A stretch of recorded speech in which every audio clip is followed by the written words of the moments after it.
what really matters is that government spending is not far in excess of government revenue. That's a fundamental issue that we have, where we have a deficit of $2 trillion, and we have interest payments that now exceed the entire budget of the military. In fact, that was a big wake-up call for me, was when the amount of money that we pay in national debt interest exceeded the Defense Department budget. I'm like, the Defense Department budget is very big, and interest is higher than that and climbing. That's a disaster. So the very simple, straightforward goal of the Doge team is to get rid of waste and fraud. It's mostly waste. Or depending on how, I'd say it's probably 80% waste, 20% fraud, something like that. But it's $1 trillion, so that's still a lot. And it's got to be.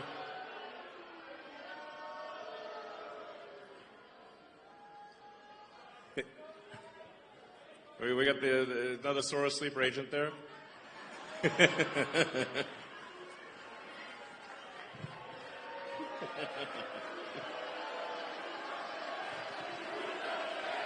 USA, USA, USA, USA. So, I mean, to be clear, the very simple thing we're doing, and we post everything publicly on the Doge website, which is just to look at every expense and say, is this actually a good use of your taxpayer dollars? That's it. It's not super complicated. And the thing that's pretty wild. This is why I say I used to be a Democrat, and so and if you listen to the speeches of Clinton and Gore in the 90s, when they were going on about reducing waste and fraud, literally you wouldn't be able to tell the difference if who said it, Doge or Clinton Gore. You can't even tell the difference. Sounds exactly the same. It's wild.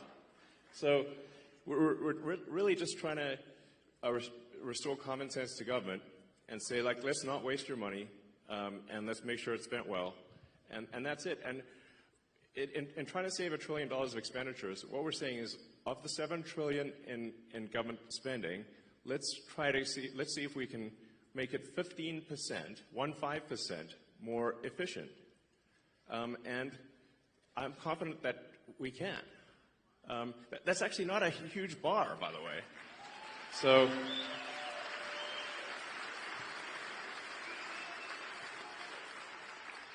and when you see the crazy things that the government is spending money on, you can see a list of some of them. So I don't know if we should be spending money on transgender comic books in Peru. That doesn't seem like an ideal thing to spend your money on. Why would we do that? If somebody in Peru wants to do that of their own accord, that's fine, but it shouldn't be your money that does it. So it's just, and we shouldn't be paying rent on empty buildings. If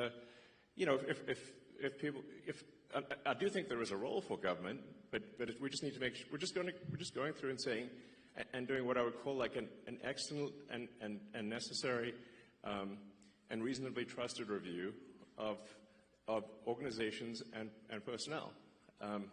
So is this person doing a good job? Great. Is the role necessary? If so, that's good. And are they reasonably trusted, meaning they're not a psycho? We're not talking about political affiliation, just that they're not crazy.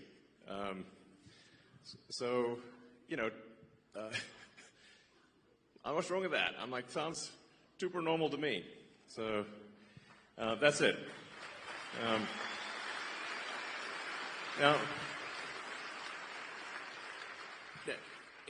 in this process, one of the things that we've discovered, which is, I think, on the fraud side, which is a really big deal, is that the Democrat administration, the Biden administration, has basically taken every arm of the U.S. government and bent it towards creating a financial incentive for illegal immigrants to come to the United States.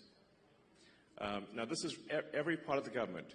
So Social Security, Medicaid, unemployment insurance, disability, even the IRS.